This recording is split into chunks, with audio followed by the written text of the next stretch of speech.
আসসালামু আলাইকুম, কেমন আছেন সবাই? আশা করছি সবাই ভালো আছেন। আল্লাহর রহমতে আমিও ভালো আছি। এই তো সকাল সকালে আজকে শিং মাছ ভিজাতে দিয়েছি।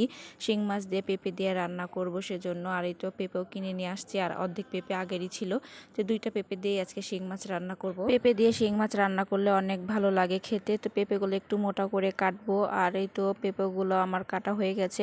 আর পেঁপেগুলো খুব ভালো করে ধুয়ে নিয়েছি। আর প্রেশার কুকারে দিয়ে আমি একটা অথবা দুইটা সিটি দিয়ে নেব, কারণ একটু মোটা করে কেটেছি, কষিয়ে রান্না করলে অনেক সময় লাগবে। আর এখানে শিং মাছগুলো আমি লবণ মাখিয়ে রাখছিলাম। যে কোনো মাছ রান্নার আগে লবণ দিয়ে ধুয়ে নিলে মাছের আর গন্ধটা বের হয় না। এর জন্য আমি লবণ মাখিয়ে কিছুক্ষণ রেখে দিই, তারপরে আবার খুব ভালোভাবে ধুয়ে নিই। তো মাছ পেঁপে সবগুলো ধোয়া হয়ে গেছে। আর পেঁপেগুলো আমি ভাপ দিয়ে রেখে দিয়েছি একটু দমে। আর এখানে পেঁপে রান্নার জন্য মশলাগুলোকে কষিয়ে নিচ্ছিলাম। আর আজকে রান্না অনেক দ্রুত করছিলাম, কারণ আমার ছোট ছেলে অনেক অসুস্থ। কয়েকদিন থেকে জ্বরের জন্য কিছু খায়নি, সে শুধু ঘুমিয়ে থাকছে আর কান্না করছে, অনেক বিরক্ত করছে। তো একটু তাড়াতাড়ি রান্না করছিলাম। আর এখানে তো সব মশলাগুলো কষিয়ে নিচ্ছিলাম। আর পেঁপের তরকারিতে মশলাটা একটু কমই লাগে, খুব একটা বেশি মশলা দিলে ভালো লাগে না। মশলাগুলো কষানো শেষ, তো এর মধ্যে এখন আমি মাছগুলো দিয়ে একটু কষিয়ে নেব, কারণ মাছগুলো এখন না কষালে পরে তরকারিতে কাঁচা মাছ দিলে একদমই ভালো লাগবে না। এজন্য মাছগুলো একটু উল্টে পাল্টে নাড়াচাড়া করে কষিয়ে নিব। আর এই মাছগুলো অনেকটাই শক্ত হয় রান্নার পরে, এর জন্য খেতে বেশ ভালোই লাগে।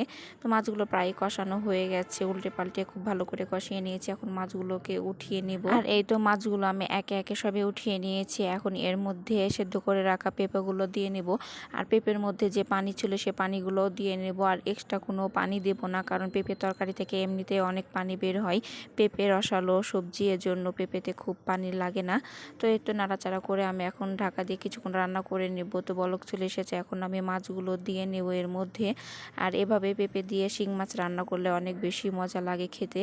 আর এই তো মাছগুলো এখন দিয়ে নিলাম। আর এখন একটু নাড়াচাড়া করে মাছগুলো সব একটু সাজিয়ে দিব। তো মাছগুলো আমার প্রায়ই রান্না করা হয়ে গেছে। আর ধনেপাতা কেটে রেখেছিলাম, আর ধনেপাতা কুচিও এখন আমি দিয়ে নেব।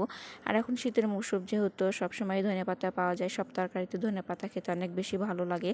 আর আমাদের বাসাতে প্রায় সব তরকারিতে এখন ধনেপাতা খাওয়া হবে। আর এই তো ধনের পাতা দিয়ে পেঁপে দিয়ে শিং মাছের ঝোল রান্না করা হয়ে গেছে। আর এখানে আম্মা আজকে মূলা আর শাক একসঙ্গে নিয়েছিল, তো মূলাগুলো কেটে রেখে দিয়েছি। আর শাকগুলো আমি ভাজি করব। আর মূলা শাকগুলো আজকে একটু মোটা করে কাটা হয়ে গেছে, তো শাকগুলো আজকে ভাপ দিয়ে পানিগুলো ফেলে দিয়েছি। আর এই তো শাকগুলো এখন আমি বাগার দিয়ে নেব।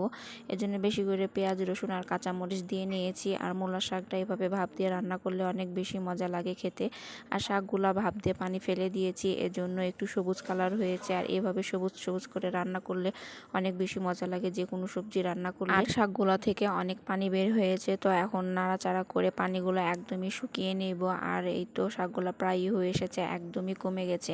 দেখে মনে হচ্ছিল অনেক হবে, কিন্তু রান্না করার পরে একদমই অল্প হয়ে গেছে। আর এভাবে মূলা শাক ভাজি করলে অনেক বেশি ভালো লাগে খেতে। আর এই তো শাকগুলো ভাজি করা প্রায় শেষ হয়ে গেছে।